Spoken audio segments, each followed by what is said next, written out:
Buenos días, muy buenos días a todos y gracias por estar aquí en la inauguración del tercer Congreso Internacional Hispanoamericano de Historia de la Construcción, que celebraremos a partir de hoy hasta el viernes 25. Van a ser 4 días muy intensos. Yo explicaré en un momento el programa general, digamos, el esquema de funcionamiento del programa. Pero antes voy a dar la palabra a los miembros de esta mesa inaugural. Nos acompañan el arquitecto Arturo Balandrano Campos del INA, la arquitecta Dolores Martínez Orral del INBA, el doctor Santiago Huerta, presidente de la Fundación Española de Historia de la Construcción y, digamos, casi fundador o gurú, diría yo, de la historia de la construcción en el mundo de habla hispana. El doctor Javier Cortés Rocha, que es el presidente de este congreso. El maestro Marcos Massari Iriar, que es el director de la Facultad de Arquitectura, que es la entidad que organiza el congreso. Y un servidor, Juan Ignacio del Cueto, que fungió como director de este congreso. Entonces, le voy a pasar la palabra al doctor Javier Cortés Rocha, presidente del tercer CHAC. Muy buenos días. Es un honor y un gran gusto tenerles con nosotros. Esta historia empieza en Segovia, en la clausura del Congreso de Segovia, y con la relación privilegiada que hemos tenido con Santiago Huerta. En esa clausura de Segovia, Juan Ignacio del Cueto vino, como le decimos, cuando se planteaba cuáles serían las siguientes sedes. Él alzó la mano y propuso la Facultad de Arquitectura de la UNAM. Afortunadamente, al regreso de ese congreso, el maestro Marcos Massari aceptó el reto, levantó el pañuelo y aquí estamos el día de hoy. Es una gran satisfacción este tercer Congreso Internacional Iberoamericano y tenerles a ustedes, a nuestros colegas mexicanos desde luego, a los que han venido de España, de otros países de Europa, de los Estados Unidos, de Canadá, en fin, es una satisfacción y también es una gran satisfacción, y yo felicito a Dino y al equipo porque tenemos aquí, como era el compromiso, ya impresas las memorias del Congreso.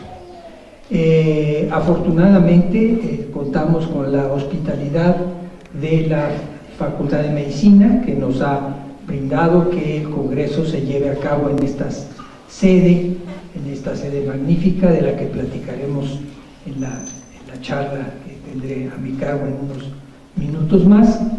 Y pues está la mesa puesta para que este Congreso sea realmente muy exitoso y todos ustedes se puedan ir del mismo con grandes satisfacciones, tanto por las pláticas, por las conferencias, como por las visitas que se brindan en paralelo. Yo no quisiera tomar más tiempo de ustedes, decirles que les damos un gran abrazo y que nos congratulamos de que esto pueda iniciar con el beneplácito del señor director. Muchas gracias.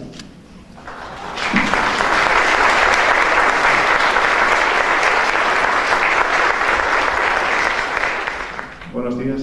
Yo solamente quería dar las gracias a la Facultad de la UNAM, a su director Marcos Massari, a Javier Cortés, a Juan Ignacio del Cueto y a todo su equipo, que han hecho un trabajo fantástico y han conseguido organizar este congreso en menos de año y medio. Es un récord que debería figurar en el Guinness. Y bueno, pues vamos a ver si trabajamos todos juntos en ir conformando poco a poco esta disciplina de historia de la construcción, que que simplemente consiste en ver la arquitectura desde el punto de vista de los problemas técnicos asociados a su ejecución, ¿no? No es la única manera de verlo, es una manera complementaria, por supuesto, pero que ha sido olvidada y ignorada durante mucho tiempo, y ignorar las cosas tiene consecuencias, ¿no? Tiene consecuencias académicas, en el sentido de que los estudios pues, son menos completos, y tiene consecuencias prácticas porque en la intervención del patrimonio pues, la gente necesita información sobre los aspectos técnicos que no es nada fácil de encontrar. Entonces, bueno, nuestro trabajo es seguir conformando esta disciplina. Da mucho gusto ver aquí a gente más mayor como nosotros, pero también a mucha gente joven. A ellos les corresponde seguir con esta tarea, y esperamos que pronto la historia de la construcción pues sea una asignatura más en las carreras universitarias de arquitectura y de ingeniería de la construcción, y de esta manera respetar, conocer y respetar más todo el patrimonio histórico. Y nada más, muchas gracias.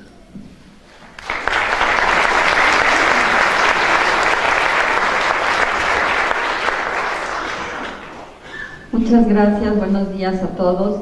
Pues la verdad da mucho gusto ver este encuentro de colegas, de especialistas, pero sobre todo de gentes interesadas y entregadas a esta disciplina del patrimonio, del análisis exhaustivo del sistema constructivo. Yo creo que como país tenemos mucho que aprender, tenemos mucho que mostrar, que compartir con otros colegas de otros países, pues por todas las experiencias, más allá de los sismos, tenemos una riqueza cultural en nuestro patrimonio, y sobre todo me da más gusto que el patrimonio del siglo XX tenga una presencia importante en este congreso.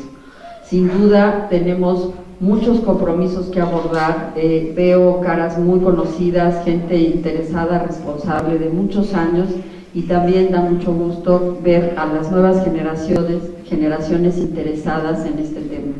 Les deseo la mejor de las suertes en este congreso.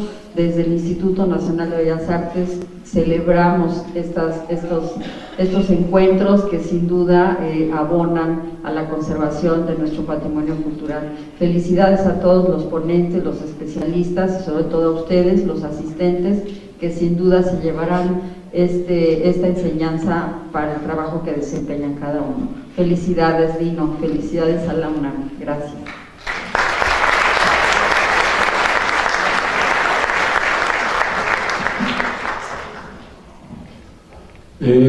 Buenos días a todos. Primero que nada, agradecer la invitación del equipo organizador de este tercer congreso, que convoca a especialistas en la construcción y en la historia de cómo el hombre ha pasado de la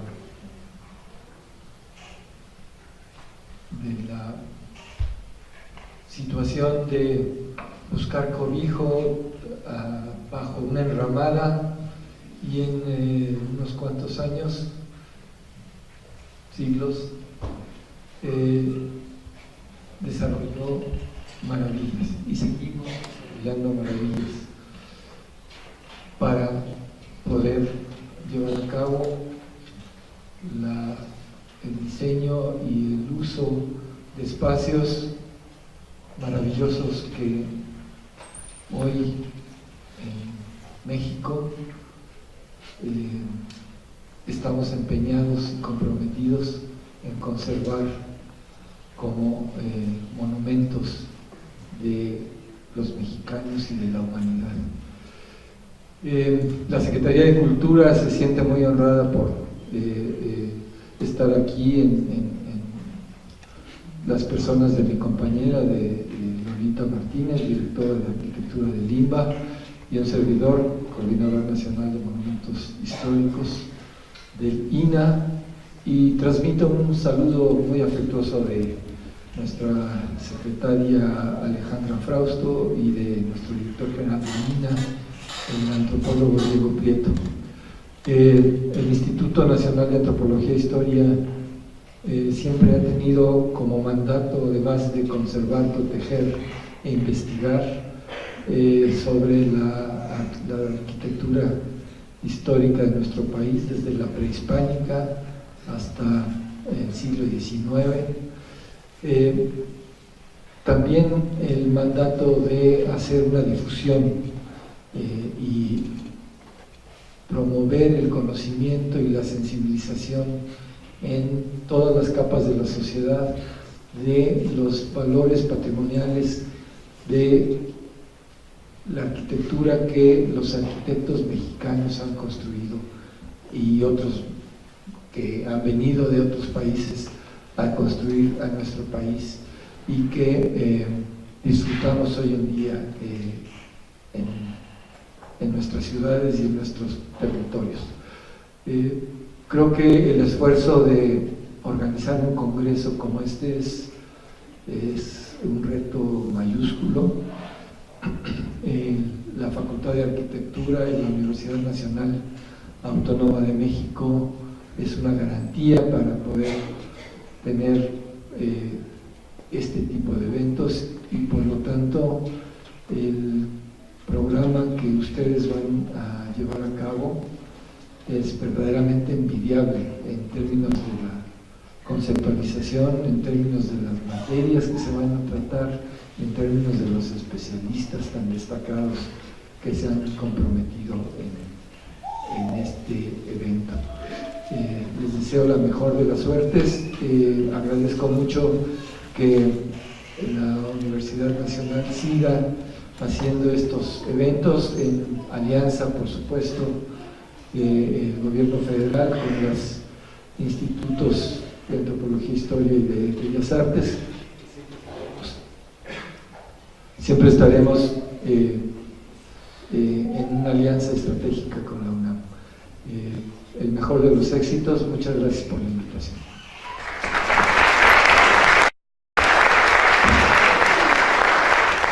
Buenos días a todos. Primero que nada quiero agradecer a quienes nos acompañan en el presidio. Para aquellos que son extranjeros, creo que es importante que sepan que en México tenemos el Instituto Nacional de Antropología e Historia, dependiente de la Secretaría de Cultura, y el Instituto Nacional de Bellas Artes. Y en ese sentido, la estructura sobre la cual nosotros entendemos el patrimonio está relacionado con esta estructura. Y a la par, desde luego, la Universidad Nacional Autónoma de México ha sido parte de esta historia a través de la formación de los cuadros académicos que, pues en algunos casos, como quienes nos acompañan, tanto Arturo Balamerano como Dolores Martínez, son egresados de nuestra facultad. En realidad somos un equipo. Creo que eso sucede en todos los países, dependiendo de la escala también y dependiendo de la complejidad y del número de edificaciones que están clasificadas como patrimonio. Este tercer Congreso Internacional Hispanoamericano de Historia de la Construcción, que celebraremos del día de hoy 21 al viernes 25 de enero, queremos agradecer porque lo hemos organizado en colaboración con el Instituto Juan de Herrera y la Sociedad Española de Historia de la Construcción. Esto es, ellos han iniciado este proceso y, como ya mencionó el doctor Cortés Rocha, pues en algún momento nos preguntamos por qué no podría también, de acuerdo como dicen las memorias y como decimos en México y a propuesta de Hino del Cueto, atravesar el charco. Y por eso es que tenemos el gusto de poderlos tener a todos ustedes aquí. El objetivo de este congreso, como todos los que se han inscrito saben, es continuar con la construcción del conocimiento en la disciplina, en esta disciplina entre los países de habla hispana y portuguesa, además de seguir abriendo el abanico a investigadores y estudiosos de la historia de la construcción en la América prehispánica, virreinal, decimonónica y del siglo XX. En la publicación de estas actas, que efectivamente ya están listas y creo que es la parte más compleja de poder ser sede, y pues aquí habría que decir, Santiago Huerta nos puso dura la tarea, o sea, debe estar listo antes de que se realice el Congreso, y esto llevó un trabajo importante. Yo quisiera decir que las actas dan fe de la importancia que tiene la historia de la construcción, dado que las mesas estarán integradas por construcción en el Renacimiento, Y en tiempos paralelos, la arquitectura prehispánica que se desarrolla en América, lo que conocemos hoy como América, del periodo virreinal, siglo XIX, siglo XX. Y creo que los contrastes quizás sea la parte más rica de este congreso, porque poder tener mesas de bóvedas, yo diría, a cascarones de concreto, el haber dado un espacio a la construcción tradicional o vernácula, a la par de los tratados y de fuentes, me parece que establece cómo se da este vínculo entre las sociedades y la arquitectura, entre la arquitectura y las técnicas y procedimientos de construcción. Incluso hay una mesa que abordará específicamente la obra pública. A veces nos congratulamos de tener un congreso internacional y decimos es internacional porque tenemos un ponente. Hubiéramos podido invitar a Santiago Huerta y decir, no, tenemos un congreso internacional de primer orden. Yo quisiera, no voy a mencionar todas las universidades, pero quisiera decir que tenemos 17 países, bueno, con México seríamos 18 países, 17 países visitantes. Les quiero dar la bienvenida a quienes vienen de Portugal, de España, de Brasil, de Italia, de Colombia, de Alemania, de Argentina, de Nicaragua, de Puerto Rico, de República Dominicana, de Gran Bretaña, del Perú, de Chile, de Ecuador, de Estados Unidos, de Norteamérica, de Guatemala y de Costa Rica. Este es el universo de quienes nos van a acompañar a lo largo de estas mesas y quienes han participado a través de estas ponencias y del riguroso dictaminación que se realizó de las mismas, de lo que también da fe estos documentos que tenemos con nosotros. Y al mismo tiempo también quisiera dar la bienvenida porque el Congreso no solo abre las puertas internacionalmente, sino también nacionalmente. Tenemos integrantes de 15 con nosotros, o sea, media República Mexicana está representada también en estas mesas. Tenemos invitados de Tabasco, de Michoacán, de Yucatán, de San Luis Potosí, de Puebla, de Sonora, de Chihuahua, de Oaxaca, de Veracruz, de Chiapas, de Guanajuato, de Coahuila, de Colima y de Aguascalientes. Esto es la apertura que ha permitido la convocatoria de este congreso.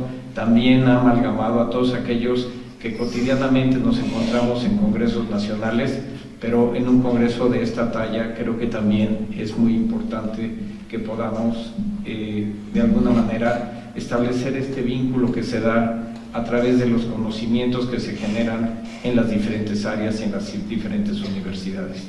Tan solo del área metropolitana de la Ciudad de México contamos con la presencia de la Universidad Autónoma Metropolitana, de la Escuela Nacional de Antropología e Historia, del Instituto Politécnico Nacional, de la Universidad Iberoamericana, de miembros del Instituto Nacional de Antropología, del Tecnológico Monterrey y desde luego de nosotros de la UNAM, quienes somos los anfitriones.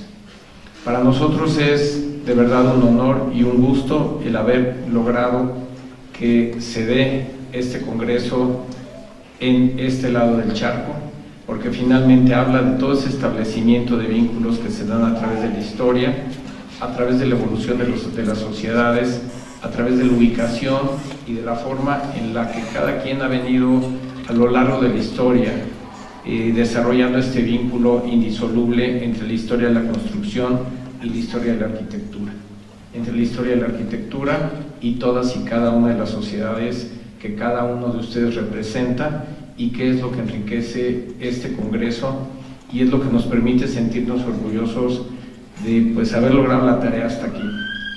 A partir de hoy la tarea va a ser entre todos, es un trabajo colaborativo a través de estas mesas, de las visitas que se han también programado, que tratan de todos estos temas de los que he mencionado, y quisiera invitarlos a ponerse de pie.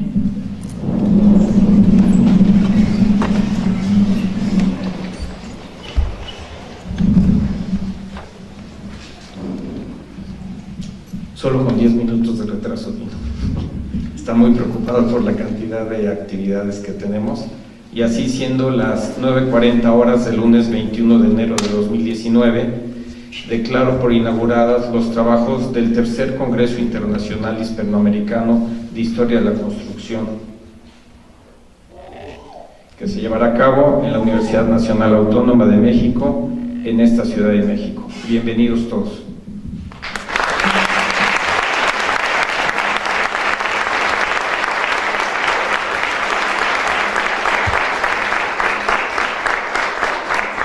No quiero alargarme más porque lo que queremos en realidad es oír al doctor Javier Cortés Rocha y su plática sobre este edificio. Muchas gracias y bienvenidos a todos, gracias por su presencia, por el esfuerzo de venir, y creo que vamos a tener un fantástico Congreso Hispanoamericano de Historia de la Construcción. Muchas gracias.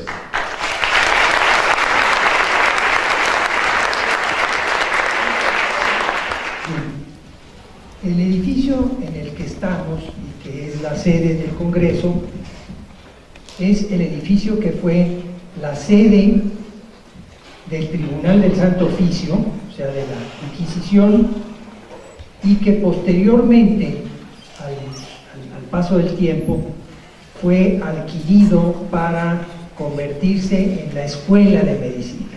Y lleva ya mucho tiempo en esta condición, por lo cual el día de hoy es conocido como el Palacio de la antigua Escuela de Medicina. Bien, el edificio se encuentra ubicado en la Plaza de Santo Domingo. La Plaza de Santo Domingo, para mí, es la plaza más bella de la Ciudad de México. Es una plaza rodeada de edificios del siglo XVIII, con edificios tan notables como el templo de lo que fue el convento de Santo Domingo, la casa principal de los dominicos en la Nueva España, la aduana, los portales donde trabajaban la gente que sabía escribir y que les escribía las cartas a los que no sabían escribir, los portales de los evangelistas, y la aduana, desde luego, que era una institución.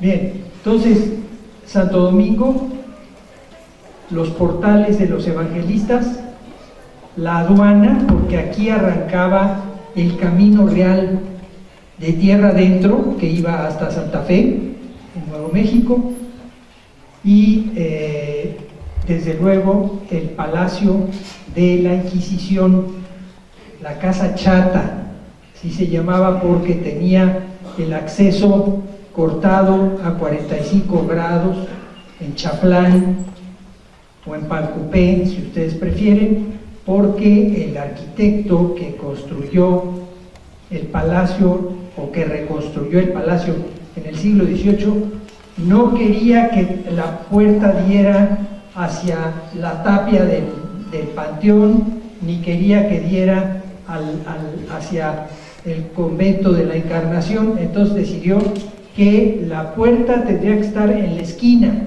y para que estuviera en la esquina había que cortar esa esquina a 45 grados. Entonces, en la Casa Chata, que hoy estamos, es donde se celebrará el Congreso. Bien, la Universidad Nacional cuenta con una serie de edificios históricos con los que fue dotada en el momento de su refundación en 1910. Desde luego que es el de la antigua Inquisición, que fue la Escuela de Medicina, el Palacio de Minería de Manuel Tolsá, el antiguo convento de San Agustín, la Academia de San Carlos, donde tendremos nuestro último evento, y otros más. Bien, para hacer este trabajo, o sea, los trabajos que hemos venido realizando aquí en el edificio, pues se ha tenido que hacer desde luego un trabajo de archivo en los diferentes fondos, tanto en México como en España. Y vamos a ver cómo ha evolucionado el palacio. El palacio, o sea, la Inquisición tuvo su primera sede en dos casas que estaban en este lugar, muy cerca del convento de Santo Domingo. Se acuerdan ustedes que la Inquisición y los dominicos eran bastante cercanos, y eran solares de 50 por 50 varas, 150 por 150 pies. Ese era el tamaño de los solares en el centro de la Ciudad de México. Y posteriormente fue creciendo, adquiriendo otras propiedades, hasta crecer en el tamaño que hoy tiene. Aquí tenemos el primer proyecto de reconstrucción, porque las casas al principio eran unas casas arregladas, más o menos para que pudieran cumplir con su cometido. Pero este es un primer proyecto de reconstrucción que es de Diego López Murillo, ya de la mitad del siglo XVII. Ya nuestra esquina, o sea, lo que es la entrada actual sería aquí. Antes tenía entrada, antes no tenía ese recorte, pero sí tenía ya un patio rodeado por dos lados de columnas y las salas de audiencia, que era el corazón del Palacio de la Inquisición, y las otras dependencias. Entonces, este fue un proyecto con el que funcionó casi por un siglo más. Aquí tienen ustedes lo que es la construcción actual. Está en gris, y el proyecto de López Murillo está en azul. Este es el proyecto de las cárceles, también es casi contemporáneo del de López Murillo, y fue el proyecto de las cárceles secretas. O sea, la Inquisición se componía de la audiencia, de la secretaría, de las cárceles y de las casas de los inquisidores. Entonces, las cárceles pues era una parte importantísima. Este es un proyecto que no se llegó a construir, pero del que se cuenta con el plano y todo la descripción, hoy diríamos las especificaciones del edificio. Entonces, ahí está la parte de la Inquisición y la parte del proyecto de las cárceles, tal como se debería haber construido. Y este es finalmente el proyecto que conocemos y en el que actualmente estamos. Este sí, ya con la entrada a 45 grados y con la supresión de las columnas de esquina. La supresión de las columnas de esquina hacía pues que se pudiera apreciar desde la entrada plenamente el edificio. Este es el proyecto de Pedro de Arrieta, de la mitad del siglo XVIII. Aquí está, ya es el morado, y esto es una simple curiosidad. Stephen Austin, el prócer de la independencia de Texas, los mexicanos no lo queremos, estuvo preso en la Inquisición. Yo creo que él tampoco nos quería a nosotros. Vino en alguna ocasión y estuvo preso, y dibujó este croquis con lo que es el Palacio de la Inquisición, y con más detalle las cárceles. Realmente es una gran curiosidad. Y aquí están las cárceles interpretadas tal como las dibujó Stephen Austin. Bien, ahora bien, en cierto momento fue necesario restaurar unos anexos que no habían sido tocados en muchas décadas, la llamada secundaria y el protomedicato, y la Facultad de Medicina le invitó a la Facultad de Arquitectura a que se hiciera cargo del proyecto y de la dirección arquitectónica, y eso se ha venido haciendo ya por más de prácticamente 7 años, y ha participado el Instituto de Ingeniería con la parte de estructural. Aquí está la llamada secundaria, lo que se llamaba la secundaria, que en realidad era una casa de una familia muy acomodada del siglo XIX, y que este es el antes y el después, y parte de los eventos y de las conferencias los vamos a tener ahí en ese patio, o sea, ustedes los van a poder apreciar. Estaba realmente en un estado muy lamentable, y se pudo hacer un estudio muy profundo de los sistemas constructivos, y la recuperación pues es bastante afortunada, como también lo podrán ustedes ver. Este es el patio de la casa, la planta alta del patio de la casa, alguna de las, lo que era el antiguo comedor, ahora es una de las, un salón que también tendremos a nuestra disposición, y la escalera, que es espléndida, de mármol de Carrara, con un fantástico barandal, y con la decoración, el trampantojos que llamaban, que era dar la impresión de volumen cuando en realidad los paños son planos. Y lo que era el salón principal, pues que ahora es un salón de eventos de la Facultad de Medicina. La casa anexa, conocida como el protomedicato, porque allí se celebraban los exámenes para aquellos que querían ejercer la medicina, la cirugía y alguna otra, la farmacia. Entonces allí se celebraban en el protomedicato, pero era una casa que estaba realmente en un estado muy lamentable y riesgoso, ¿verdad? Como pueden ustedes ver aquí, y que también, como podrán ver, tuvo una recuperación muy afortunada. Ahí está el proceso, y después el final de uno de los patios, con la incorporación de algunos elementos contemporáneos que fue conveniente incorporar.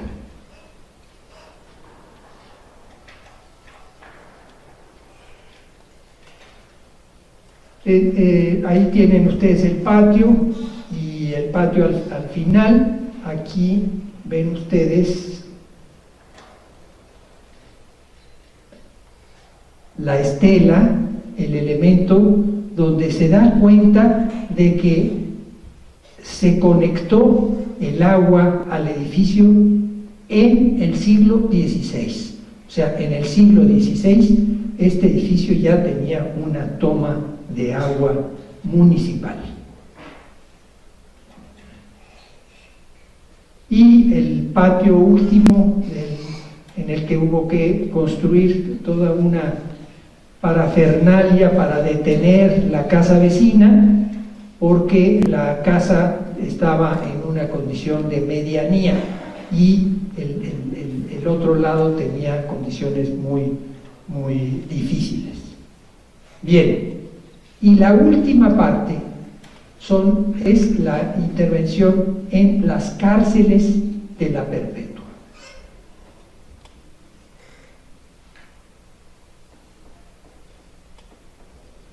Este es el estado actual de las cárceles de la Perpetua. Es un edificio con columnas y sus corredores. Todo esto son las antiguas cárceles. Esto eran asoleaderos y otros elementos que fueron siendo agregados a lo largo del tiempo.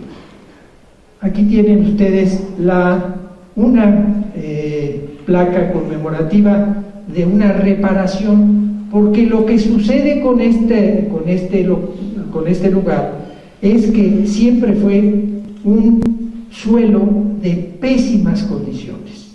Esto eran lodo, y entonces esto hizo que se tuviera que construir un edificio, demolerlo y construir un nuevo edificio sobre este. En la crujía que da hacia el sur se pueden encontrar muros hasta de 7 metros de profundidad abajo del nivel del suelo actual. Entonces,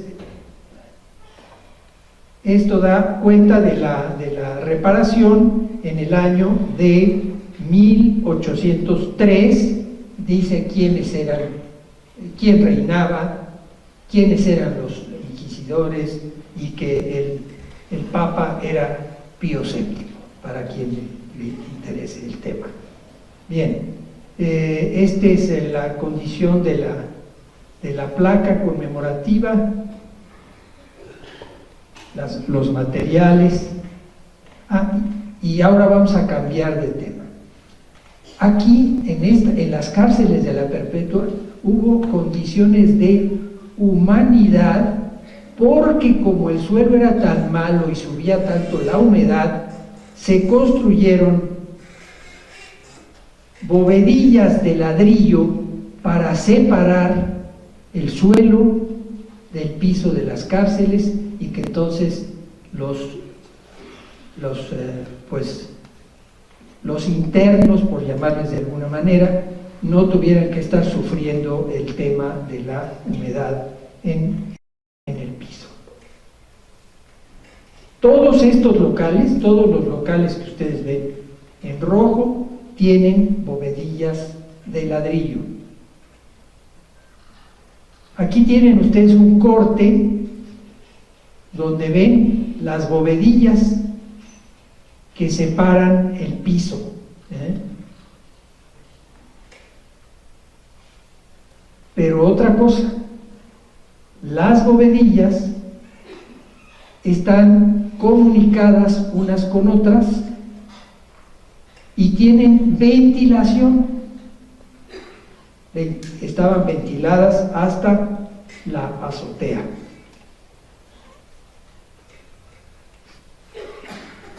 Ahí tienen las distintas capas: sillarejo, mampostería, cantera de la villa, ladrillo de barro. El sistema de ventilación,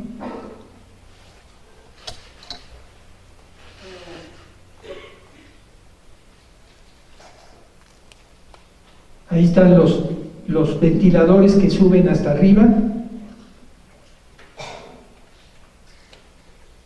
los respiraderos, la chimenea, o sea, el tubo es tubo de barro.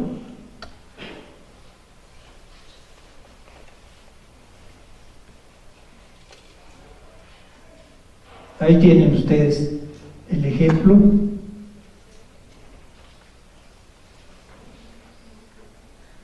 Son realmente hallazgos muy, muy interesantes que se han ido teniendo a lo largo de la obra. Y otra cuestión, a cierta altura tenía refuerzos de madera a todo lo largo de los muros, refuerzos de madera para tomar tensiones. Ahí tienen ustedes la posición de los refuerzos de madera.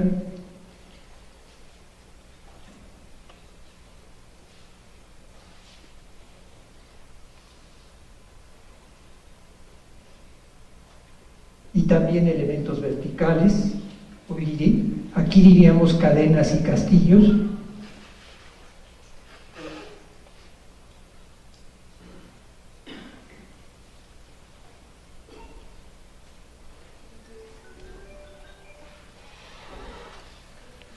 Y luego los marcos de las celdas son extraordinariamente interesantes.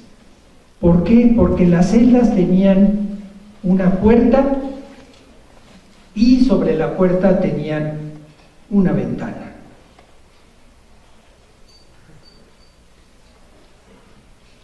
Ahí están todos los sitios donde había enmarcamientos. Se pueden ver todavía los números de las celdas.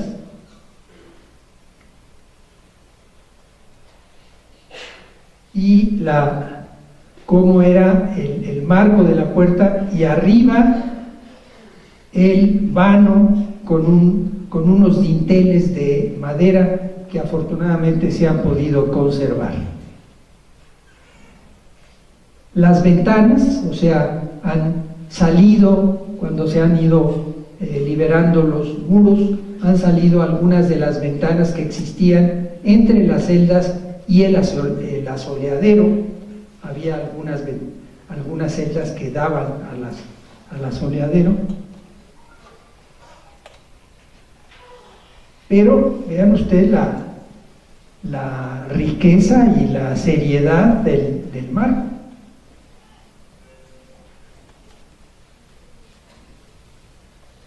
Desde luego que, al igual que en este edificio, en la parte de las cárceles tuvo que haber sucesivas elevaciones del nivel, porque cada vez que se inundaba la Ciudad de México, que estuvo sujeta a grandes inundaciones, pues no era agua, era lodo, y entonces quedaba una capa de lodo que no era posible sacar.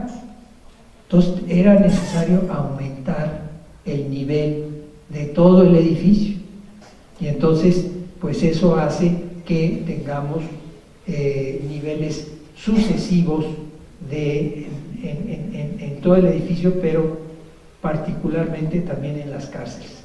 Aquí en el patio principal hay una ventana arqueológica donde ustedes pueden ver un piso más abajo, o en las casas de los inquisidores también pueden ustedes ver los niveles inferiores. Vean ustedes pues lo que sucede entonces con algunos elementos, o sea, las bases y los arranques de las columnas les quedaban ocultos y había que labrar unos nuevos.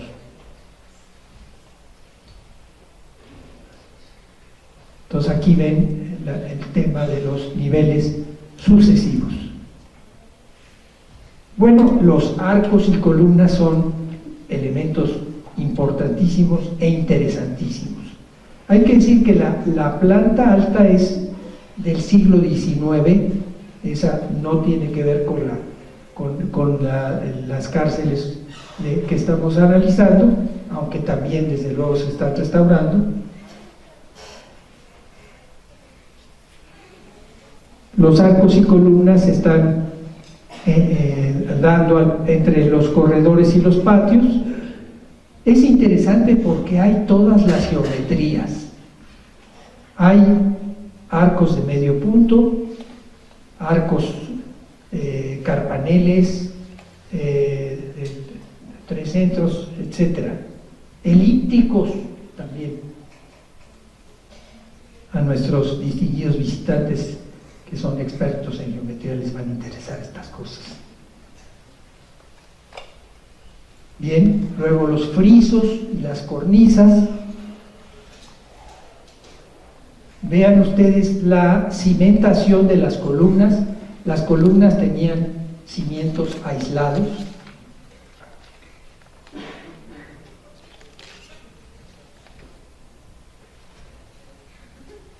Y desde luego pues están haciendo las intervenciones estrictamente necesarias.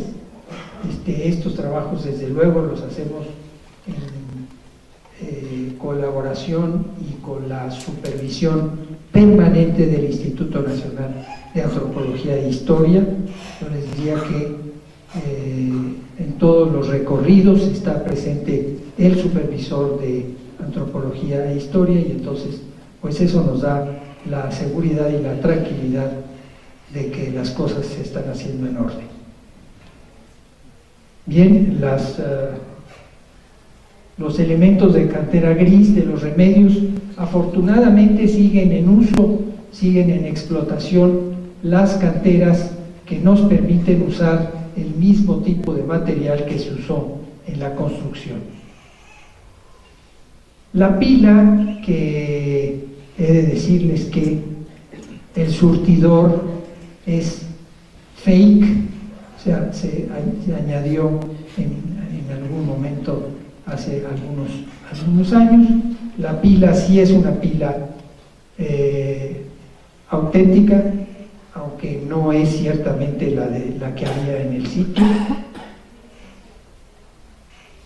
Esta es una fotografía de cómo estaba el edificio cuando se usaba como vecindad. Hasta la mitad del siglo XX el edificio fue utilizado como vecindad.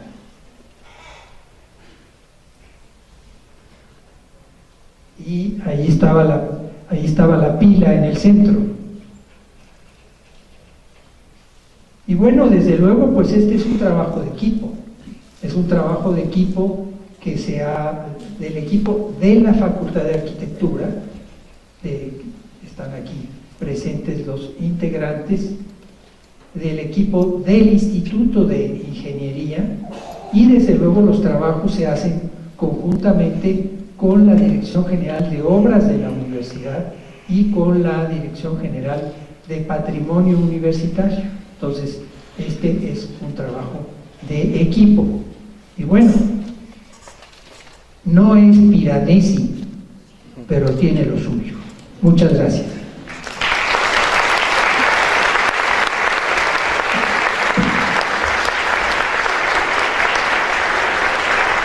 Bueno, le agradecemos enormemente al doctor Javier Cortés Rocha esta conferencia magistral, además tan concisa para poder cumplir con los tiempos, ganarle tiempo al tiempo. Afortunadamente tendremos aquí al doctor y podremos preguntarle directamente por allá sobre este magnífico edificio del arquitecto barroco Pedro de Arrieta, que bueno, es una de las, quizá la joya del centro histórico. A todos los conferencistas magistrales les vamos a entregar un reconocimiento que otorga la Universidad Nacional Autónoma de México, la Facultad de Arquitectura, la División de Educación Continua y Actualización Docente, la Sociedad Española de Historia de la Construcción, el Instituto Juan de Herrera y la Escuela Técnica Superior de Arquitectura de la Universidad Politécnica de Madrid. Otorgan el presente reconocimiento al doctor Javier Cortés Rocha por su participación como presidente y conferencista magistral en el tercer Congreso Hispanoamericano de Historia de la Construcción, Ciudad de México, 21 a 25 de enero del 2019, y viene firmada por el maestro Marcos Massari, director de la Facultad de Arquitectura, el doctor Santiago Huerta, presidente de la Sociedad Española de Historia de la Construcción, el arquitecto Héctor Alfonso Ferreiro León, jefe de la División de Educación Continua y Actualización Docente, y por un servidor, director del tercer Congreso Hispanoamericano de Historia de la Construcción. Javier, muchísimas gracias.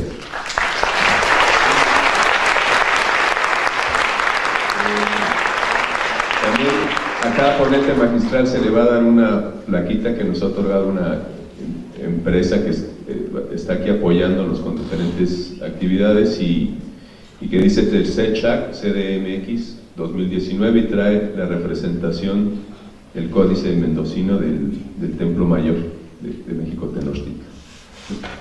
Muchas gracias.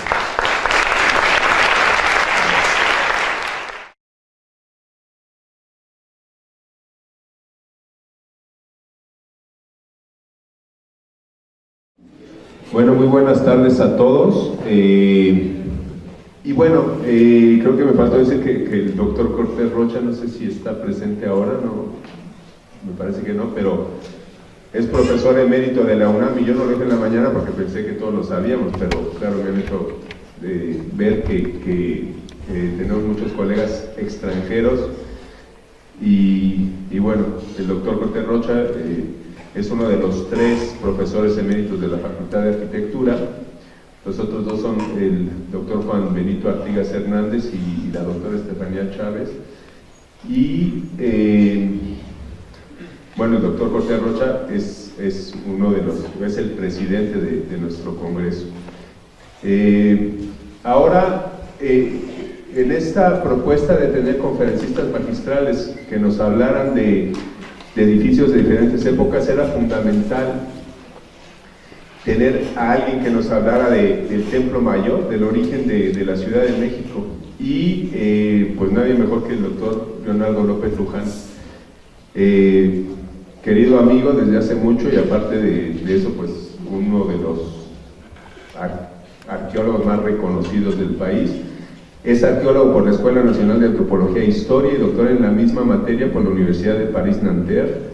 A lo largo de su carrera ha sido investigador huésped del Museo del Hombre de París y de las universidades norteamericanas de Princeton y Harvard, así como profesor invitado de la Sorbona y la Escuela Práctica de Altos Estudios de París, la Sapienza de Roma y la Universidad Francisco Marroquín de Guatemala. Desde hace 38 años es miembro del proyecto Templo Mayor del INAH y su director a partir de 1991. Cuando dice aquí hace 38 años es porque él entró, ¿cuántos años? Como de 4 años, no, pero que tenía 16 años. A los 16 años empezó a trabajar con el doctor Eduardo Matos, aquí en el Templo Mayor. Sus temas de estudio favoritos son la política, la religión y el arte en las sociedades prehispánicas del centro de México, así como la historia de la arqueología. Es autor de 16 libros, ha coordinado 19 volúmenes colectivos y ha escrito más de 200 artículos. De 2003 a 2005 fue secretario general de la Sociedad Mexicana de Antropología. Actualmente es miembro de la Academia Mexicana de Ciencias, la Academia de la Historia y nivel 3 del Sistema Nacional de Investigadores. En fechas recientes fue nombrado miembro corresponsal de la Academia Británica, miembro honorario de la Sociedad de Anticuarios de Londres y miembro del Colegio Nacional de México, que es, digamos, el más alto. Mejor no sigo. Entre las distinciones que ha recibido destacan el Cairn Humanities Award de la Universidad de Colorado, el Premio de Investigación en Ciencias Sociales de la Academia Mexicana de Ciencias, el Premio Alfonso Caso de Lin en 2 ocasiones, el Premio del Comité Mexicano de Ciencias Históricas en 3 ocasiones y la beca Guggenheim de Nueva York. En 2015, la Academia China de Ciencias Sociales le otorgó el Shanghai Archaeology Forum Award por dirigir uno de los 10 mejores proyectos de investigación arqueológica a nivel mundial. Le dejo la palabra al doctor Leonardo López Luján.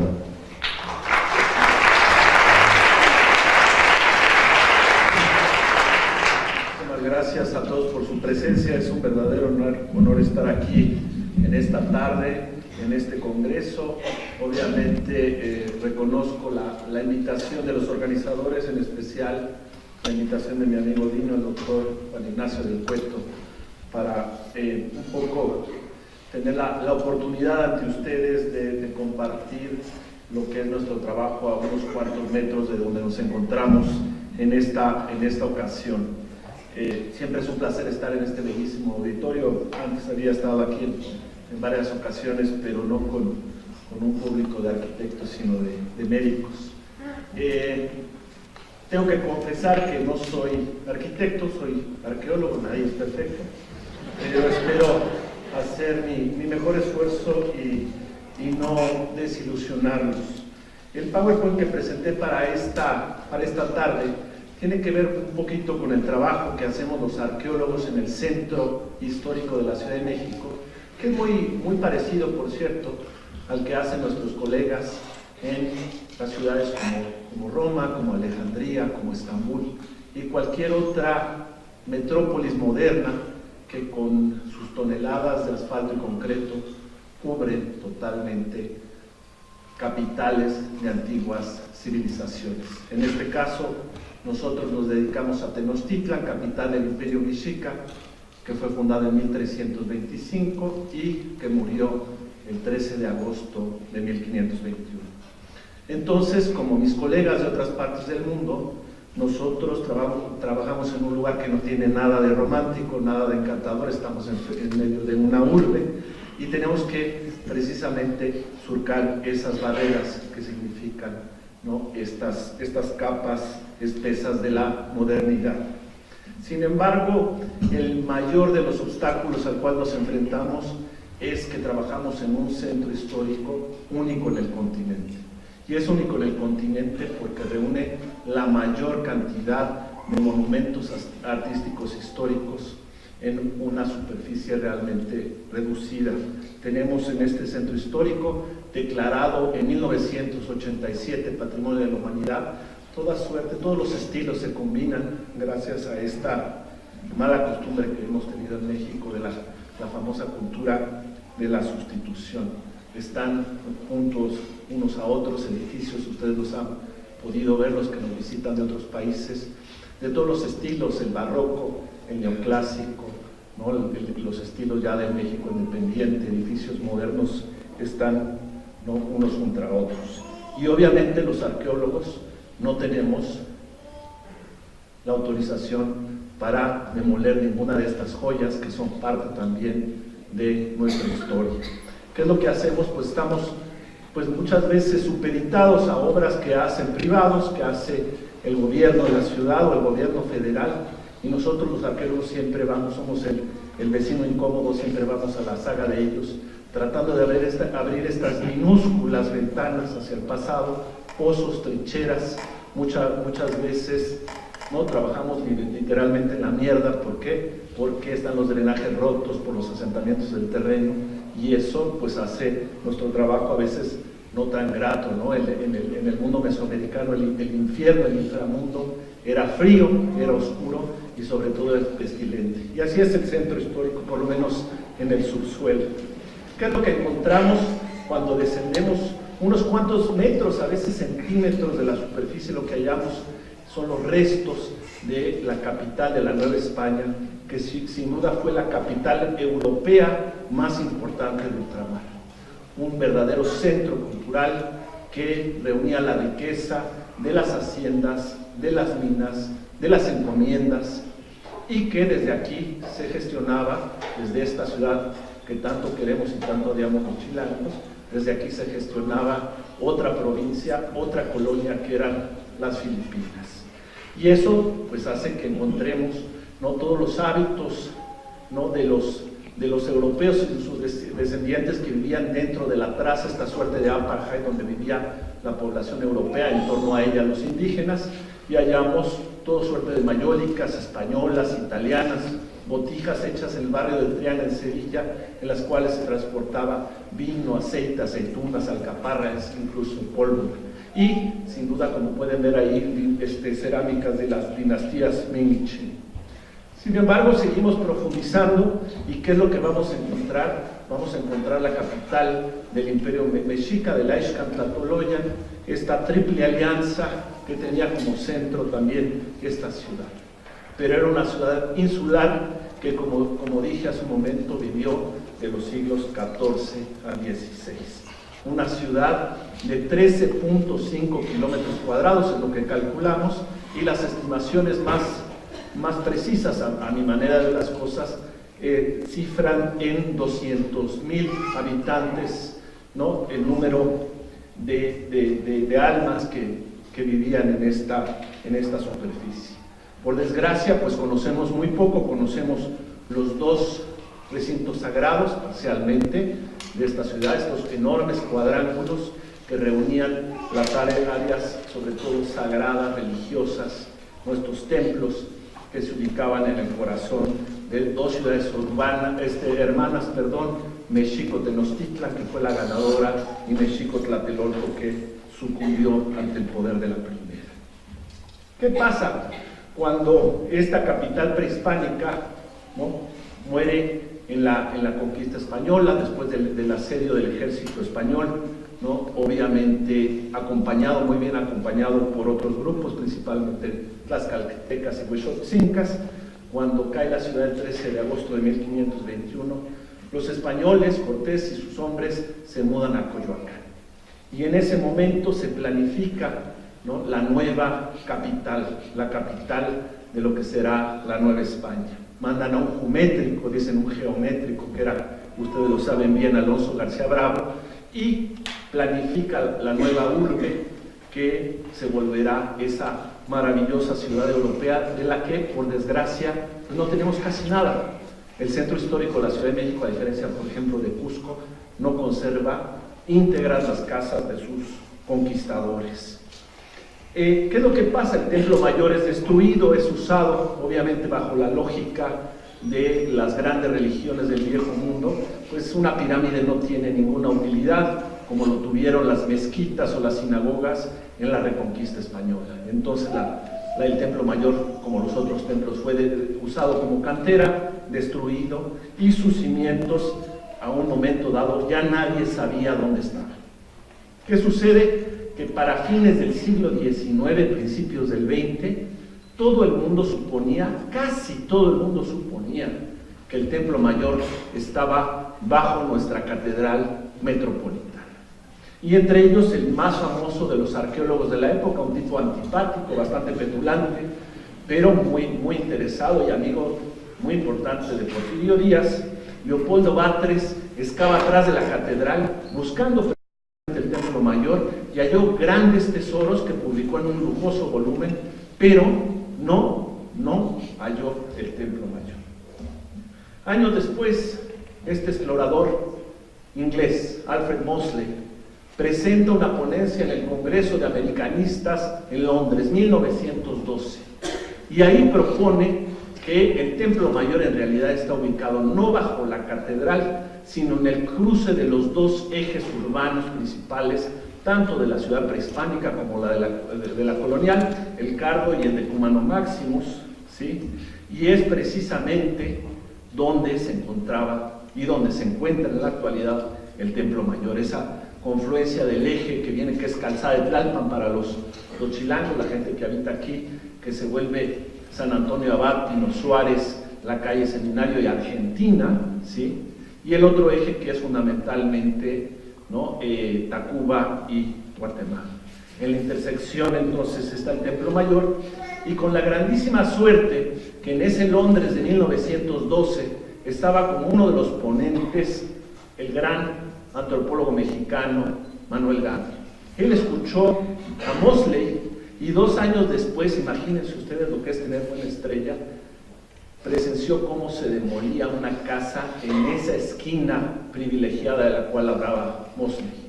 Y Manuel Gamio tuvo la gloria de detectar las ruinas del Templo Mayor. Años después él mandó una carta a Mosley para reconocer que la idea no era suya, sino era del inglés. En fin, ahí es donde se encuentra nuestra pirámide, en esa confluencia tan importante, y ahí es donde apareció muchos años después, 1978, a raíz de unos trabajos de la compañía hoy desaparecida de Luz y Fuerza, la instalación de una subestación eléctrica, apareció este monolito, que es el de la diosa de la luna, nuestra famosa Coyolxauhqui, entonces conocida como la diosa de la devaluación porque aparecían monedas y billetes de la más alta denominación. Y a raíz de ese hallazgo, de esa piedra tan impresionante que hoy atesoramos, no es la gran estrella de nuestro museo, el Museo del Templo Mayor. Quienes no lo conocen, los invito realmente a que lo visiten. Ahí precisamente, en ese momento, en ese lugar, se decidió fundar el proyecto Templo Mayor. Mi maestro, ya lo mencionaba, Dino Eduardo Matos Moctezuma, tuvo la capacidad, las miras para fundar este proyecto que sigue en activo. Empezamos en 78, bueno, ahí yo llegué en 80, 2 años después, me perdí una de las partes más importantes. Ahí está Eduardo Matos, y desde entonces ya estamos en la 9ª temporada. Yo he tenido el privilegio de coordinar equipos mucho más pequeños que los de Eduardo. Recuerdo que cuando entré yo éramos 600, ahora somos apenas 50 con los 2 equipos que tenemos, y seguimos trabajando. ¿Qué es lo que apareció en este espacio después de una polémica, muy polémica, demolición de 3 edificios ordenada por el presidente en turno, José López Portillo? Apareció el Templo Mayor, se pudo liberar en todas sus dimensiones, y 13 pequeños adoratorios que lo circundaban. Asimismo, grandes esculturas, muchas pinturas murales, y hasta la fecha llevamos 203 ofrendas, que son cajas enterradas en estos edificios donde los mexicas inhumaban dones a sus divinidades, minerales, plantas, animales, seres humanos y objetos culturales. Hemos encontrado decenas de miles de objetos, siguen apareciendo. Hoy en la mañana en la excavación encontramos nuevos objetos. Es increíble lo que el privilegio que es trabajar aquí, lo que llamamos Tierra Santa, ¿no? En fin, rápidamente les cuento que con nuestros dos equipos hermanos, por un lado el programa de arqueología urbana que se encarga de los salvamentos, encabezado por mi buen amigo el arqueólogo Raúl Barrera, y un servidor, mi equipo del proyecto Templo Mayor, hemos podido excavar aproximadamente 18,000 metros cuadrados, que es muy poco. En 40 años de trabajo es muy poco, son áreas reducidas, ¿no? Que pues es donde hemos podido excavar. En primer lugar mencionábamos el Templo Mayor, que les voy a hablar de él con más detalle, según me especificó Dino. Este edificio que él mencionaba hoy en la mañana, que está bajo el Centro Cultural de España en México, el Calmecac, que era la versión de aquella época del Ibero de la Náhuatl, ¿no? La Escuela de los Nobles, está ahí abajo, ¿no? Lejos de la UNAM. El Ejecateópano, templo del dios del viento, que apareció justo atrás del Hotel Catedral, lo mencionaba también Dino hoy en la mañana, ¿no? Hemos recibido muchísimo apoyo de los propietarios de ese hotel para la excavación. Ahí está mi buen amigo Raúl Barrera. El Teotlashco, ¿no? Nuestro estadio azteca, pero prehispánico, en ese mismo predio. Y más recientemente, el famosísimo, también platicaban de él hoy en la mañana, el Zompantli, que era esa renglera, ¿no? Esas vigas que sujetaban los cráneos, trofeo de las víctimas que habían sido sacrificadas ritualmente. Eso acaba de aparecer en un edificio que al parecer en el futuro será un museo del chocolate. Yo les propongo que vendan calaquitas de chocolate, a ver si pasa, ¿no? Pero vamos a entrar un poquito en materia, ¿no? Esto es simplemente el contexto para que tengan una idea de lo que hacemos. El Hueyteocalli de Tenochtitlan, Hueyteocalli en náhuatl quiere decir simplemente Templo Mayor, también llamado Coatetl, es muy bien conocido. Y es bien conocido porque tanto los indígenas como los europeos y después los mestizos dejaron muchísimos testimonios acerca de su funcionamiento. Sabemos todos los detalles imaginables gracias a los documentos históricos de los siglos XVI y XVII, desde su fundación, pasando por sus ampliaciones hasta su cabal destrucción. Sabemos toda su historia y las funciones que tuvo como principal escenario ritual de la capital imperial. Una cosa que es maravillosa, yo trabajo con otros colegas, sobre todo japoneses, en Teotihuacán, es que en el caso de Tenochtitlan, aquí en la Ciudad de México, tenemos estos documentos históricos que nos ayudan a entender. Y tenemos no tenemos fotografías, pero imagínense, tenemos todas estas imágenes hechas por indígenas y por europeos que nos hablan, nos dicen las peculiaridades, ¿no? La fisonomía que tenía esta pirámide, ¿no? Desde los documentos indígenas, pasando por los documentos europeos. Ahí está el mapa de Cortés, ¿no? Dado a conocer en Nuremberg en 1524, hasta estas visiones, ¿no? Un poco extravagantes, estrambóticas, diría yo, que se publicaron en Europa en los siglos XVII y XVIII, gente que nunca había puesto un pie también decían de este lago del Chad. Y eso ha permitido a los arqueólogos, a los arquitectos, el caso de mi amigo Villalobos me encanta porque es arqueólogo y arquitecto, ¿no? Pues hacer reconstrucciones, ¿no? Mapas, planos de reconstrucción hipotética que son bastante aproximados a la realidad. ¿Por qué? Porque ellos cuentan con el dato histórico y cuentan además con el dato arqueológico. Y esto ha generado estos modelos que día a día se van perfeccionando. ¿Por qué? No solo porque tenemos mejores tecnologías, sino porque cada vez tenemos más excavaciones que nos dan detalles muy precisos del edificio, ¿no? Alejandro, tú hiciste por ahí, hasta aquí, ¿verdad? Está tu licenciatura y sigues trabajando al respecto, ¿no? Además que es un genio para el dibujo, yo que soy malísimo, mira mucho a Alejandro. Y entonces, ¿qué es lo que tenemos aquí? Precisamente cómo han evolucionado estas maquetas, la propuesta por un maestro de Alejandro, por Ignacio Marquina, ¿no? Que es la base de todo, y esa se ha ido modificando poco a poco. En fin, ¿cuál es la configuración del edificio?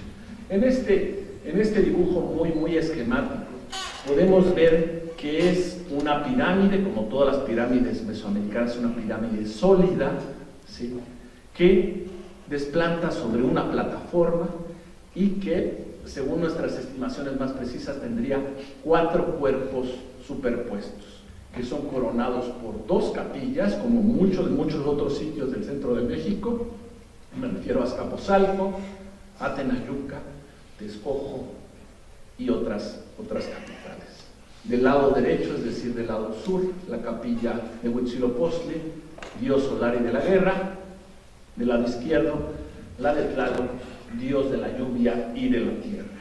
Y tiene para salvar esa altura, tiene 2 escalinatas, ¿sí? Vean ustedes las 2 escalinatas, que gracias a la descripción de los españoles, imagínense ustedes la obsesión de los conquistadores, que tuvieron el cuidado de contar el número de peldaños.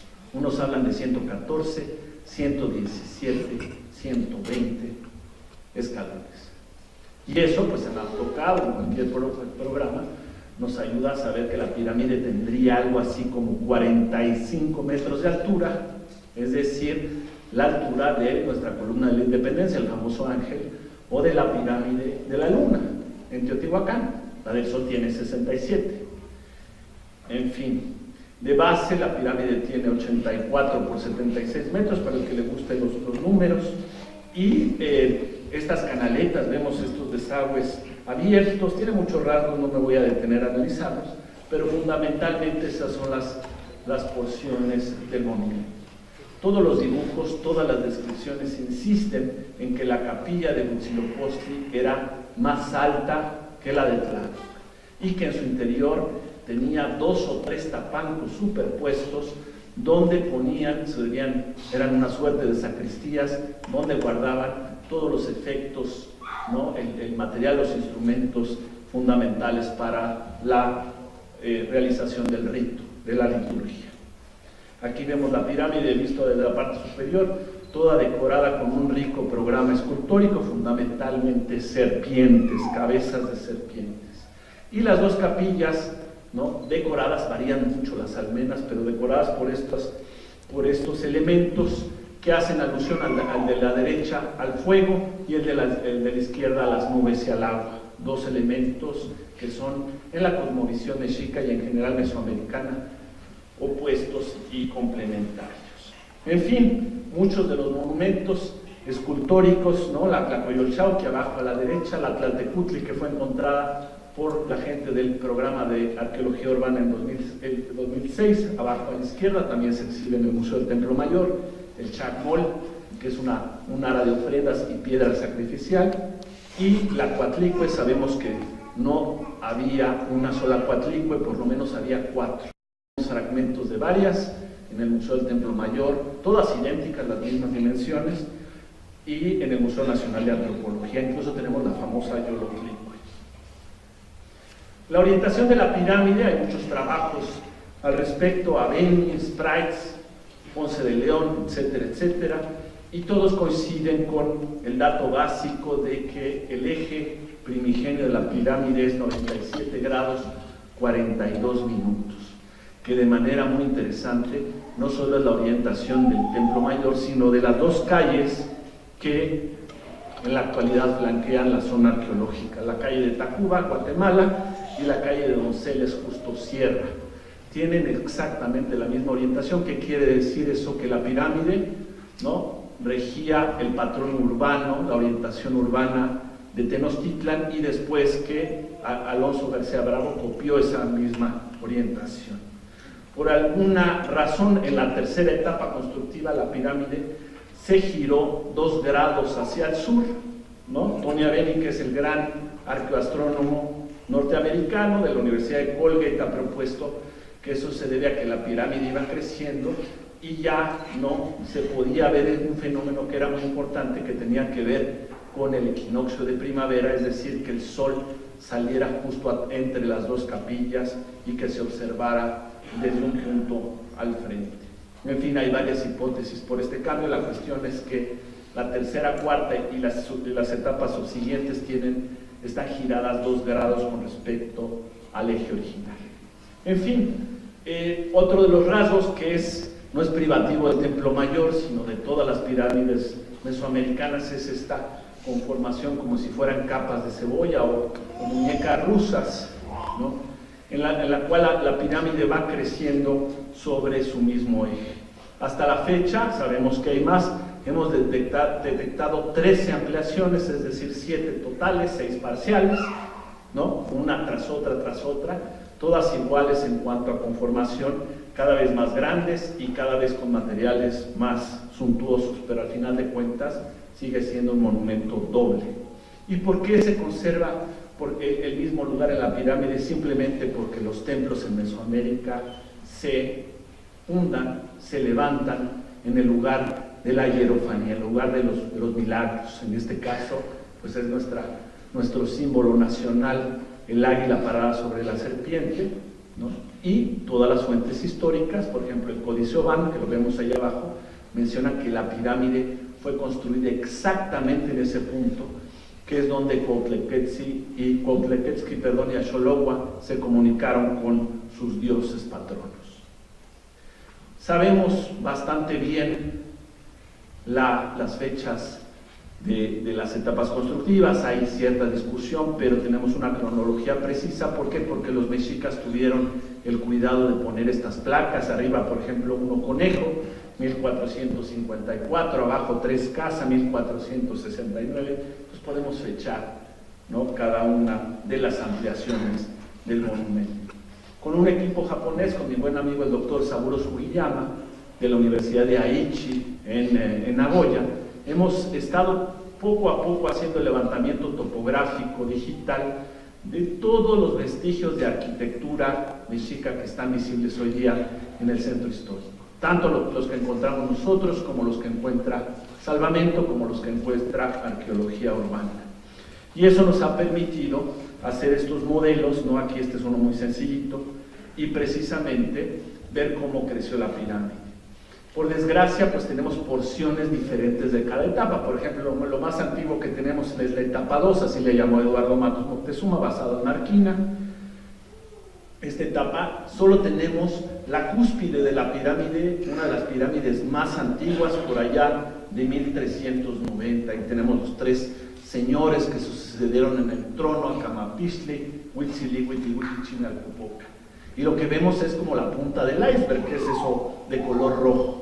La pirámide de las siguientes etapas, por ejemplo, la 3 y 3A, tenemos esto que es amarillo, que es la parte intermedia del monumento, ¿no? Lo mismo pasa con la 4 y la 4A. En cambio, para la 4B, solo tenemos la plataforma sobre la cual desplantan esos 4 cuerpos superpuestos, y de las etapas subsiguientes, la 5ª, la 6ª, tenemos simplemente los arranques.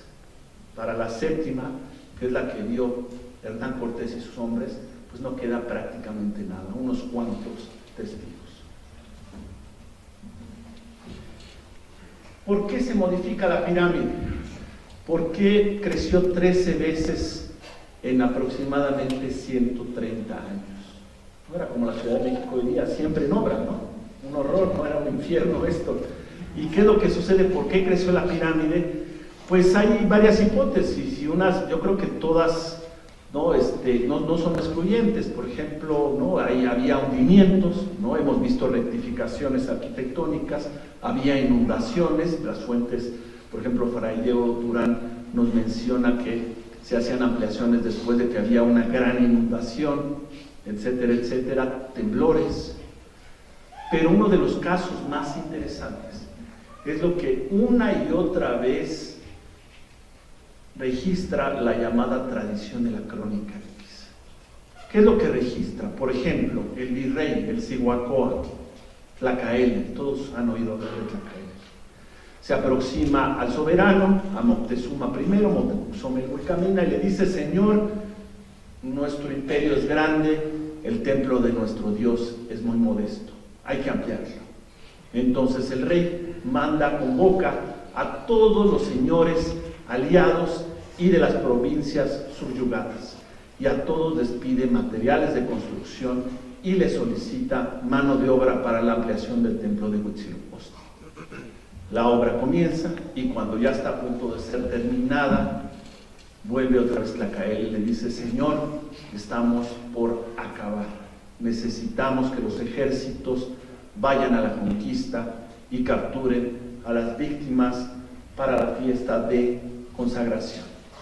Van los ejércitos, casi siempre someten a un señorío independiente, traen a las víctimas y con su sangre santifican la nueva ampliación. Lo más interesante, hubo varios casos. Cuando el ejército mexica no logra su propósito, es derrotado, la pirámide no se inaugura. Entonces, ¿qué podemos entender? Que la pirámide sirve, entre otras cosas, como pretexto para la ampliación del imperio. Cada vez que se amplía el imperio es que se amplía el templo de Huitzilopochtli, y esa puede ser una de tantas explicaciones que nos ayudan a entender por qué fue precisamente aumentado este monumento tantas veces en un tiempo relativamente corto. Con buenos amigos hemos estado trabajando en los últimos años los materiales constructivos. Esto tal vez les interese un poco más. Por ejemplo, nos hemos asociado con la bióloga Aurora Montúfar, que es doctora en biología, y con ella hemos estado analizando las tierras que sirven los sedimentos, que sirven como relleno constructivo. Y gracias a ella, por esto que llamamos un proceso de flotación para recuperar macrorestos botánicos, analizando las semillas sobre todo que aparecen en esos rellenos, nos hemos dado cuenta que todas las plantas que se encuentran en esos rellenos vienen de contextos lacustres y palustres. ¿Qué quiere decir? Que la tierra de construcción la están obteniendo justo del subsuelo, del lecho del lago. Son tierras con alto contenido orgánico, muy oscuras, que vienen de ahí.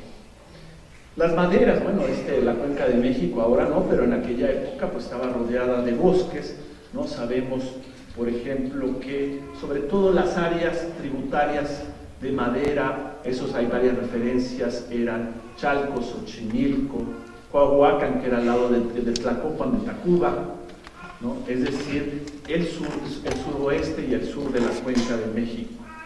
Y gracias a los análisis, por ejemplo, de los pilotes que servían de cimentación, sabemos que lo que más se usaban eran las coníferas. Tenemos sobre todo plantas, árboles del género pinos, pero también tenemos muchos salix, tenemos lo que nosotros llamamos agüejotes, etc. Las matrículas de tributo a la izquierda de su pantalla nos hablan de estos tributos, y también había grandes mercados de madera, de tablas, de vigas, de morillos, por ejemplo, Tlatelolco, y el más importante para madera, Coyoacán. Con nuestro amigo, el ingeniero geólogo Jaime Torres, hemos estado haciendo petrografías de todos los materiales constructivos. Se trabaja en la Escuela de Conservación en Churubusco, y eso nos ha permitido precisamente identificar los principales materiales y sus fuentes de obtención, los yacimientos de la Cuenca de México. Y aquí tienen que recordar que la Cuenca de México tuvo una enorme actividad volcánica en el Cuaternario. Estamos rodeados de conos volcánicos y obviamente de todo tipo de rocas ígneas, sobre todo extrusivas. Esos son los materiales de la arquitectura y de la escultura, ¿no? Basta ver este muro. Tezontle, ¿no? La escoria volcánica, los vitrófidos basálticos que vienen sobre todo de las islas, el Peñón de los Baños, ahí al lado del aeropuerto, el Peñón del Marqués, la península de Santa Catarina. Con eso hicieron una roca maravillosa que sirve sobre todo en la pirámide, es tan ligera y tan resistente que sirve para los rellenos constructivos. Ahí lo tenemos, y obviamente también para la escultura. Abajo a la derecha una imagen del Códice Florentino donde están explotando el tesón. Luego tenemos el metate. ¿Qué quiere decir la piedra de metate? Los basaltos, sobre todo el basalto de olivino que viene del Pedregal, aunque hay otros muchos basaltos en la zona de Xochimilco y de Chalco, hay muchas fuentes. Siguen siendo, todos estos materiales siguen siendo explotados. El tezontle ahora fue brutalmente explotado para la construcción del nuevo aeropuerto. Se desaparecieron cerros en el noreste de la cuenca de la noche a la mañana. Y con el basalto, ustedes saben, esto es un basalto, un basalto vitrófido, con esta roca que es tan densa, tan dura, tan resistente, pues se hacían materiales de recubrimiento y de alta resistencia, los peldaños, las esculturas y sin duda nuestra máxima escultura de la civilización mexica, la famosísima Piedra del Sol, ¿no? Que es un basalto de olivino.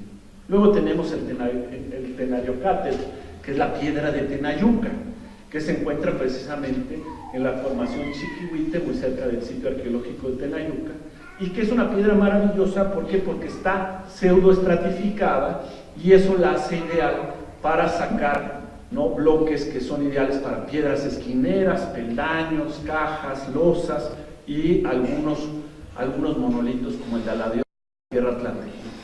Es mucho más suave que el basalto, permite precisamente en el caso de la escultura llegar a una mayor profundidad, a un mayor relieve. Luego tenemos el Iztapalte, que lo llamamos ahora en el español de México Iztapaltete, que es una andesita de piroxenos, y esto está muy cerca, es sobre todo para pisos, se usa para tapas de drenajes. Esto se explota y se sigue explotando muy cerca de la Basílica de Guadalupe en el Tepeyac. Y el único material, realmente hay otros, pero el único material que viene de muy lejos es la cal, tizat, ¿no? Es una palabra que a mí me encanta porque en toda Latinoamérica, en España, ¿no?, hablan de la tiza. Bueno, ya no hay nada ni usa tizas, ¿no?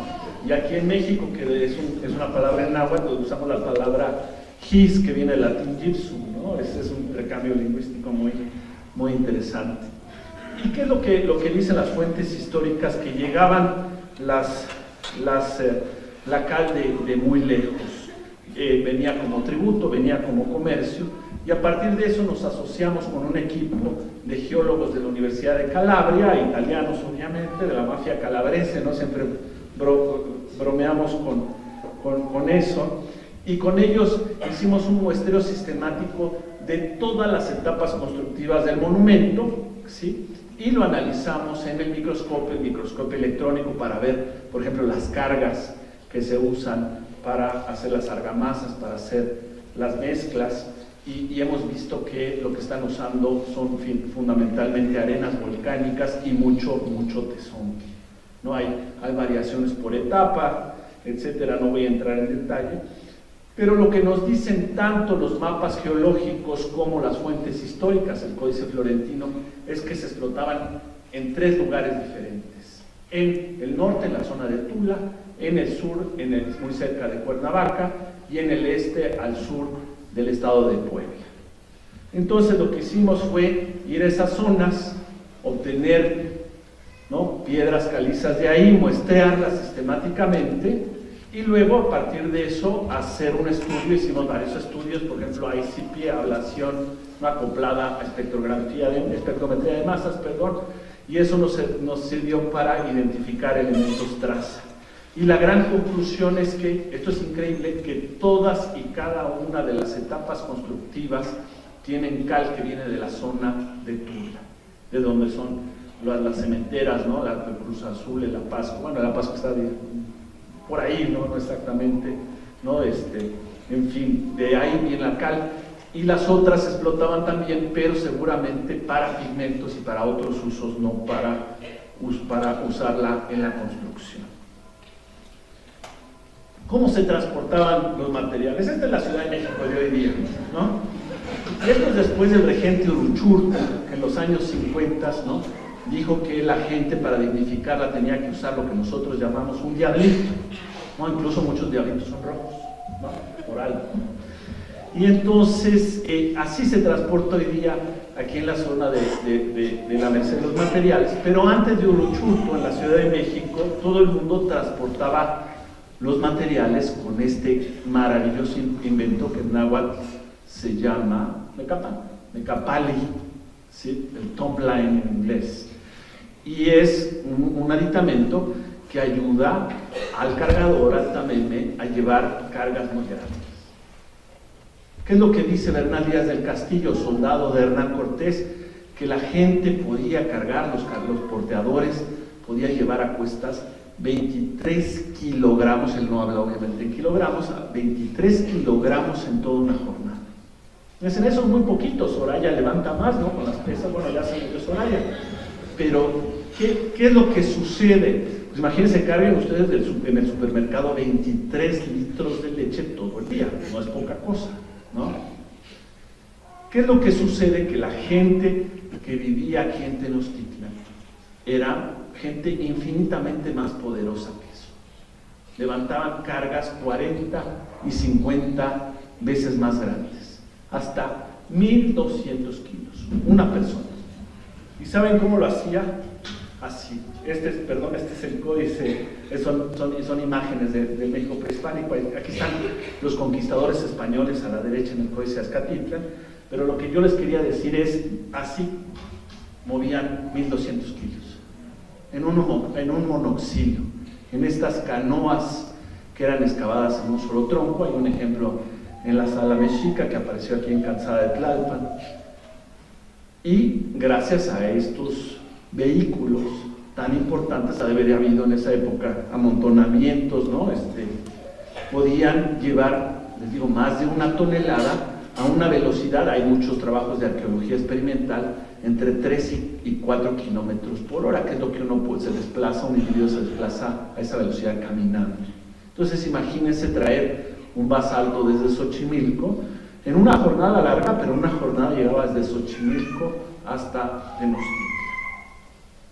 Y eso explica, a mí me impresiona cómo la pirámide se eleva una y otra vez. Por ejemplo, estos son nuestros registros de campo arqueológicos, ¿no? Hemos detectado que entre estas etapas, ¿no? El nivel fue levantado más de 4 metros.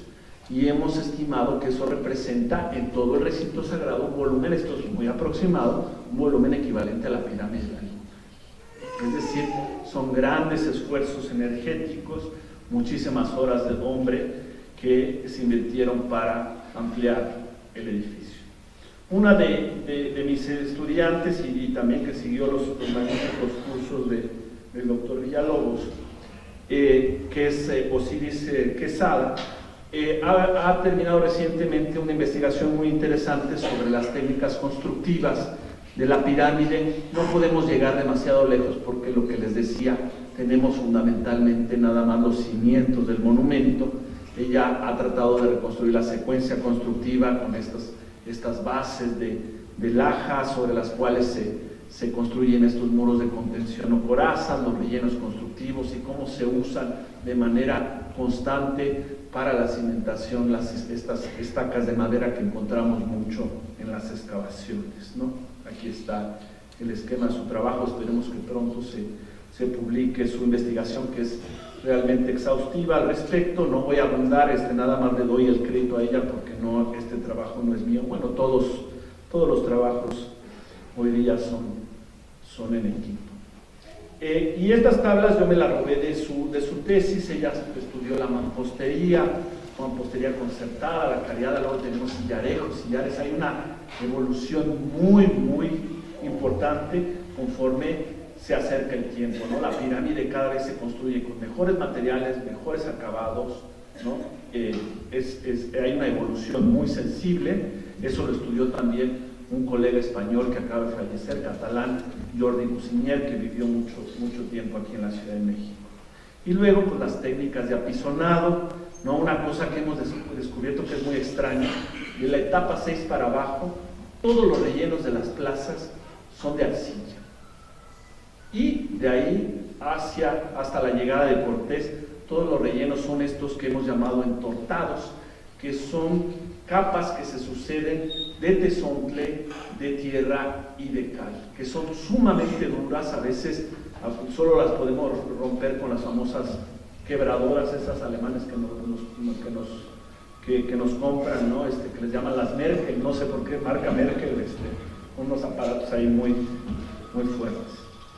Para concluir, quisiera simplemente hablar sobre los aspectos simbólicos del edificio, ¿no? Y para eso me tengo que remitir a Fray Bernardino de Sahagún, este fraile que nos regaló esta espléndida enciclopedia holística que se llama el Códice Florentino, que se llama así porque está en Florencia hoy día, y que nos cuenta con mayor detalle, y otras fuentes que lo hacen, el mito de nacimiento del dios solar Huitzilopochtli. ¿Qué es lo que nos dice? Todos lo conocen, para mis amigos que vienen de como decían hoy en la mañana, del otro lado del charco, o de otros países hermanos de Latinoamérica. Se los cuento rápidamente. En el Cerro de las Serpientes, famoso Coatepetl, estaba en su cúspide en el tiempo inmanente, barriendo la diosa de la tierra Coatlicue. Estaba haciendo penitencia. Y en una de esas baja, se colapsa del cielo un plumón blanco que guarda en su seno y mágicamente queda embarazada, ¿no? Sin pecado concebido. ¿Qué sucede? Sus hijos no le creen la historia. La luna y las estrellas, Coyolxauhqui, los Ensogresnahua, le dicen: madre, nos has deshonrado, le anunciaron, te vamos a ir a matar. Entonces vienen los hermanos y suben al cerro del Coatepetl, todos listos para ejecutar a su madre por la deshonra que les había causado, y en ese momento nace, adulto, armado con la serpiente de fuego, como una espada láser, una Xupoatl, nace Huitzilopochtli. ¿Y qué hace Huitzilopochtli? El sol defiende a su madre, la estrella, la tierra, perdón, ya estoy confundiendo yo la historia, y al final decapita a la luna, su hermana, ¿no? En Italia hay ese adagio que me encanta, ¿no? Fratello coltello, hermano cuchillo, uno se pelea a muerte con los hermanos, le corta la cabeza y ahuyenta a las estrellas. Este mito está muy estudiado desde el siglo XIX. El sabio alemán Seller llegó a la conclusión, antes que nadie, era un sabio de sabios, de que lo que representaba esto era una batalla entre el día y la noche, entre la fuerza del sol y la de sus hermanos, la luna y las estrellas. Y precisamente, ¿qué es lo que representa el Templo Mayor? El mito. Es el escenario que materializa el Cerro de la Serpiente, el Coatepetl, y esto es una hipótesis de mi maestro, de Eduardo Matos. ¿Por qué? Porque la pirámide de las fuentes no solo es llamada Huehuetlocalli, Templo Mayor, sino también Coatepetl, Cerro de la Serpiente. Y no solo eso, sino que está decorada con muchísimas cabezas de serpiente y con piedras alevisas que le da ese aspecto fragoso propio de una elevación. Entonces es la representación artificial, humana, material, cultural de una idea, de un mito, de un monte sagrado. ¿Qué es lo que, cómo decoraron los mexicas esa pirámide? En la cúspide pusieron en el cenit, en la parte más elevada, la imagen del dios del sol. En cambio, al pie, vencida, decapitada y desmembrada, vean su cuerpo, la imagen de la luna. También hicieron muchas imágenes de los demás protagonistas del mito, las estrellas, la tierra, algunos decapitados por ahí. Las pinturas murales nos hablan de guerra y algunos relieves más antiguos también de guerra, de muerte, de sacrificio, todo asociado con esta diosa lunar llamada Coyolxauhqui. Muy interesante los lugares, las secciones que se mencionan en el mito, ¿no? Aquí lo vemos: Coaxalpan, Apetla, Tlatlacapan, etc. Las mismas secciones son los nombres arquitectónicos del monumento. Es decir, los mexicas están haciendo la equivalencia 1 a 1 entre mito y escenario ritual. Y hablando de ritos, en la fiesta de Panquetzalistli, la fiesta de Huitzilopochtli, que tenía lugar en el solsticio de invierno, en diciembre, se resignificaba el mito y, entre otras cosas, los cautivos de guerra iban a la cúspide y allá les cortaban la cabeza y sus cuerpos inertes los dejaban caer, emulando así la caída de Coyolxauhqui. En el plano dual, todos los elementos escultóricos, no se asusten, no se los voy a enumerar, todos los elementos escultóricos del monumento nos hablan de esos objetos que son simbólicamente opuestos y complementarios. Por ejemplo, la imagen de Huitzilopochtli o la imagen de Tlaloc, por ejemplo, las llamas, el fuego, el agua por el otro lado, las nubes, etcétera, etcétera. Y una cosa que hemos hecho recientemente, ¿no? Hemos dedicado los últimos años a registrar los colores de la escultura, a hacer reconstituciones cromáticas, ¿no? Esto siguiendo el ejemplo de un equipo alemán. Tuvimos una exposición en Bellas Artes, otra en Templo Mayor sobre el cromatismo de la escultura. Nos dimos cuenta, cuando restituimos el color a estas serpientes, que había un patrón cromático dual. Las que estaban al sur son de color ocre y las que estaban al norte de color azul.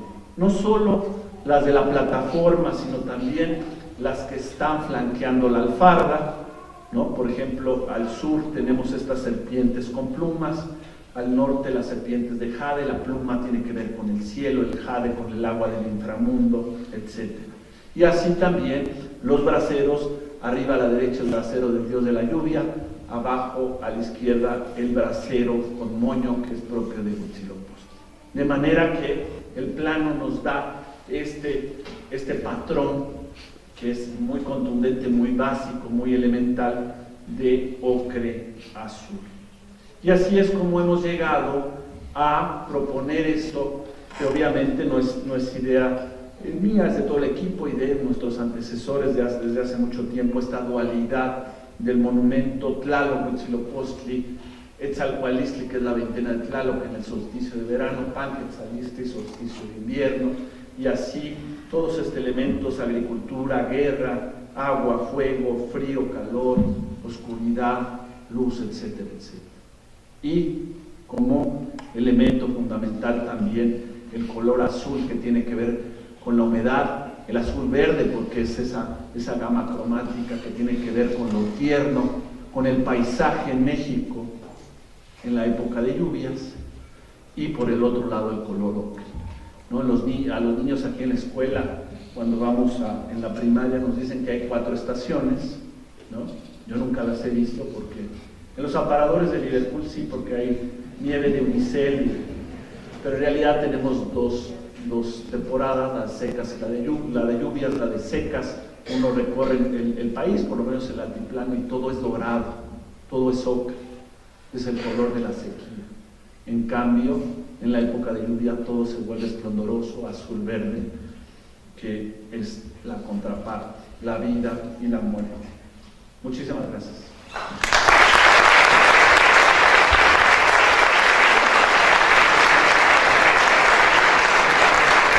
Dudas o comentarios, daríamos unos 10 minutos. Uno de los problemas que veo yo en Templo Mayor, Sí. que ya me parece que es bastante serio, es el bufamiento de todo Templo Mayor. Sí. Es decir, sé que está muy difícil dar una solución así de golpe y porrazo, pero se tiene que atender de alguna forma. Se está desquiciando el nivel. Sí. Es decir, definitivamente, ¿qué piensas tú al respecto en este momento y en un futuro? Pues hemos visto, yo que llegué ahí en el 80, ¿no? Voy a cumplir ahora 39 años, pues he visto cómo la pirámide está resurgiendo, la venganza de los dioses, y es por el proceso de bufamiento. ¿Qué sucede? ¿No? Demolieron un total en 12.000 metros cuadrados, se demolieron un total de 13 edificios, y eso pues le quitó un peso enorme a toda esa superficie que ahora es nuestra zona arqueológica. ¿Y qué sucede? Bueno, se bufa, no quiere decir que se eleve, sino que se hunde a un ritmo menor que el entorno. Entonces cada vez está ¿no? Como dijiste, está desquiciado, ¿no? Hemos visto cómo los pisos ya no están en posición original, y se está quebrando todo, ¿no? Es un problema de conservación gravísimo. y bueno, yo no soy ingeniero, no sé si eso tenga una solución, ¿no? Pero sí es un problema grave, ¿no? Todos los problemas de conservación son enormes, ¿no? Esa es la paradoja del trabajo arqueológico, que descubrimos las cosas para luego condenarlas, ¿no? Porque están a la intemperie, ¿no? Sufren la lluvia ácida, los terremotos, los asentamientos, sufren mucho las ruinas, y no solo es el Templo Mayor, obviamente. Entonces sí desde el 78 hay un equipo de conservación trabajando todos los días, pero son paliativos, ¿no?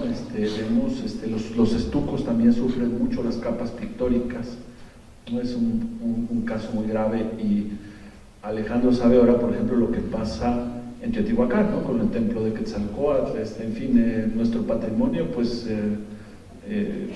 tiene problemas graves, ¿no? El patrimonio, hablo de tiempos prehispánicos, y la solución no la tengo, igual aquí hay un buen ingeniero que nos ayude. Les quiero agradecer mucho su atención y les deseo lo mejor para estos trabajos.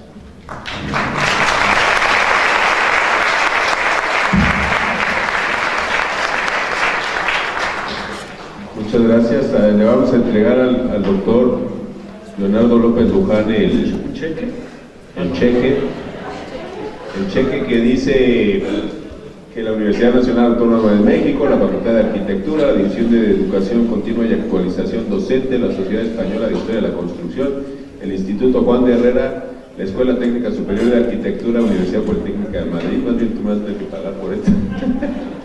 Para tener el presente reconocimiento al doctor Leonardo Naomi López Luján por su participación como conferencista magistral en el tercer Congreso Internacional Hispanoamericano de Historia de la Construcción, Ciudad de México, 21 al 25 de enero de 2019, por Mi Raza Hablaré del Espíritu, Palacio de la Escuela de Medicina, Ciudad de México, enero de 2019, firmado por el maestro en Arquitectura Marcos Massari Iriart, director de la Facultad de Arquitectura, el doctor Javier Cortés Rocha, presidente del tercer CHAC CDMX 2019, el doctor Santiago Huerta Fernández, presidente de la Sociedad Española de Historia de la Construcción, el arquitecto Héctor Alfonso Ferreiro León, jefe de la División de Educación Continua y Actualización Docente, y un servidor, Juan Ignacio Coto Rifunes, director del tercer CHAC CDMX 2019. Muchas gracias, Leonardo.